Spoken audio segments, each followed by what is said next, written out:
ঝুলানো। মানুষের মধ্যে যে ক্ষিপ্ততা, মানুষের মধ্যে যে আসলে এই 16 বছরের যে ক্ষিপ্ততা ছিল, এই ক্ষিপ্ততার বহিঃপ্রকাশ আপনারা দেখতে পাচ্ছেন। যে এখানে এই ভারতীয় যে পুলিশ বাহিনী ছিল এই আশুলিয়া থানায়, এদের কিছু দুজন পুলিশকে ধরে এখানে উল্টা করে ঝুলিয়ে রাখা হয়েছে ফ্লাইওভারের উপরে। ফ্লাইওভারে ঝুলিয়ে রাখা হয়েছে দর্শক।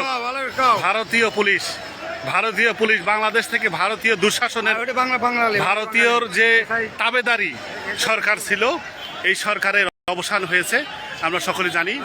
এই জন্য আসলে ভারতীয় পুলিশ তাদেরকে উল্টো করে ঝুলানো হয়েছে। আমরা এখানে দেখতে পাচ্ছিলাম যে এখানে কিছু ছাত্রদেরকে পুড়িয়ে মারা হয়েছে। এই ছাত্রদের পুরনো পোড়া অনেকগুলো অসংখ্য ছাত্র এই গাড়িতে রাখা হয়েছিল এবং পুড়িয়ে ফেলা হয়েছে। আমরা নিয়ে যা দেখাবো আপনাদেরকে যে আশুলিয়া থানায় যে একটা নারকীয় ঘটনা। গতকালকা এখানে সেনাবাহিনী ঘোষণা দেওয়ার পরে এইভাবে আসলে হামলা করা হয়েছে, সাধারণ মানুষের নির্বিচারে গুলি করা হয়েছে। আমরা হাজারখানিক ওপরে ছাত্রদেরকে গণস্বাস্থ্য মেডিকেলে ভর্তি করেছিলাম।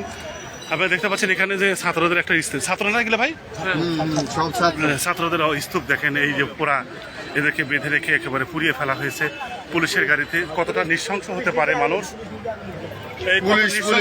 যেভাবে ছাত্রদেরকে বেঁধে যেভাবে পুড়িয়ে ফেলা হয়েছে, এই নৃশংসতা আসলে বাংলাদেশে তার এত ছাত্রর আত্মার বিনিময় যে বাংলাদেশ স্বাধীন হয়েছে, এই ছাত্রদেরকে হত্যা করার পরে আসলে আপনারা দেখতে পাচ্ছেন যে ভারতের যে এইভাবে নৃশংসভাবে কোনো পুলিশ বাংলাদেশে আমি মনে করি যে এইভাবে হামলা করতে পারে না, এইভাবে পুড়িয়ে ফেলতে পারে না বাচ্চাদেরকে।